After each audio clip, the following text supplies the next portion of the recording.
playing in it. And the sort of unique personality of the LSO. It has a very always-on way of going about things, whether it's an education project or whether it's a performance on the stage. It always has to be orchestra plus something else, because nowadays the orchestra is just doing a concert on the stage. Almost never happens. There is no concert that the LSO does which is just a concert. Always before or after it, there's some educational aspect to it, some film that's going on around it, some video conversation, some masterclass that might have happened during the day. There is never a standard orchestral concert anymore. And that's the same on tour now as well.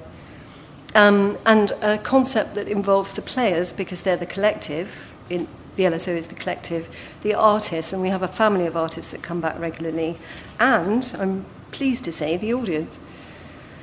And what we've done, I'm going to show you two of them now so you can have a look yourselves. The one that we're currently using is called Breaking the Fourth Wall. And I don't know whether you know, do you know Malcolm in the Middle? The series Malcolm in the Middle. Well, Malcolm breaks the fourth wall. He's in it, and then he turns to you and he directly talks to you, the audience, and he says, "Oh, I can't stand this woman, blah, blah, blah, blah." You know, it's a direct breaking away from, and actors use breaking the fourth wall all the time. And so this is an invitation to the heart of the LSO story through a carousel of what happens during the day. It's about peeking underneath the sheets or in the box without totally revealing everything. It's about getting behind what makes the LSO tick. It incorporates the idea of listening and interaction. Yes, and it's never too revealing. It's never beyond because there's a certain mystique to performance which we don't want to damage in any way.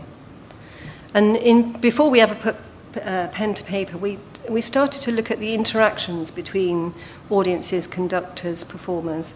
And this was a map that our designers drew, which showed us that with new media that's available, you can have the audience talking directly to the artist, or the press talking directly to the conductor, or the marketing team talking directly to the artist. So some of the traditional channels have been broken down actually in the last few years. And this is what some of it looks like. Somebody's waving at me out there. So we commissioned new photography. The current season is Breaking the Fourth Wall. This is Anne-Sophie Mutter on the front. It's a very different style of Anne-Sophie Mutter than you see on her record label, which is more the sort of Marilyn Monroe of classical music. These are LSO players, and throughout the brochure they're talking about their job,